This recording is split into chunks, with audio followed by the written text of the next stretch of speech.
The touring exhibition that you mentioned, is that the Golden Mummies of Egypt exhibition? Yes, it is. Yeah. It is.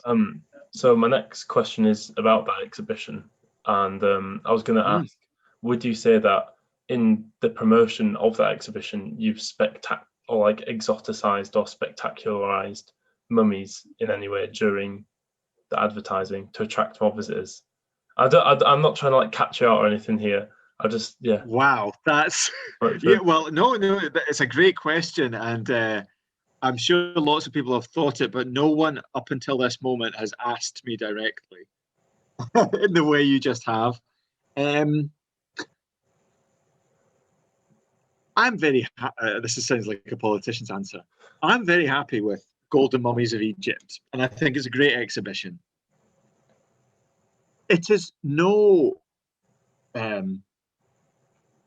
coincidence that it is called Golden Mummies of Egypt, because surveys repeatedly say people want, the top things people want are dinosaurs, gold, Egypt, mummies. So unless you're having gilded dinosaurs from Egypt, mummies of dinosaurs, you can't get them all in. And we basically have gone for the top three. We could have called the exhibition Colonialism, Exoticism, Human Remains. And there was a point in the museums thinking about the ethics of this, where I said to a group of staff, we are touring the corpses of children for money. And you've got to be comfortable to an extent with this. So, does it exoticize? Yes, to an extent. That's partly because of the market. How are you going to get people in the door? And it comes back to standard museum practice. Get a hook, which is usually a name, a title, or an image. I know because I've got the book.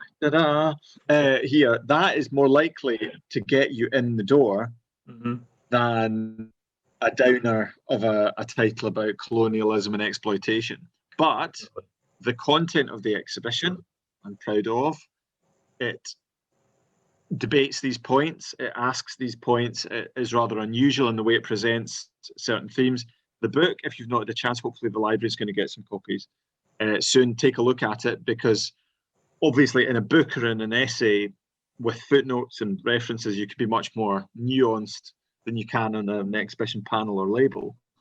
But if people go to Buffalo in the States, and New York State, where it is now, or North Carolina, or when they come to Manchester to the new exhibition hall, and they go in to an exhibition called Golden Mummies of Egypt, and they look around and maybe they buy the book, hopefully they will have learned something about the nature of colonialism, exoticism, Orientalism, the history of Manchester and Egyptology, than if they didn't. So if we use absolutely exoticized or spectacularized, I love that term you used.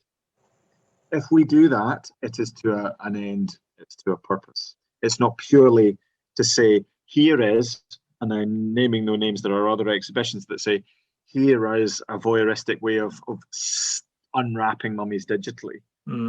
We don't put a big accent on that. In this show, it's more about multiculturalism, about beliefs about the afterlife, and about the legacies of colonialism. So would you agree with the statement that it's a kind of means to an end, where you're spectacularizing these mummies in the advertising to draw people in, so you can actually educate them about the history and the context of the object, and how this idea of glittering golden mummies of Egypt kind of evolves?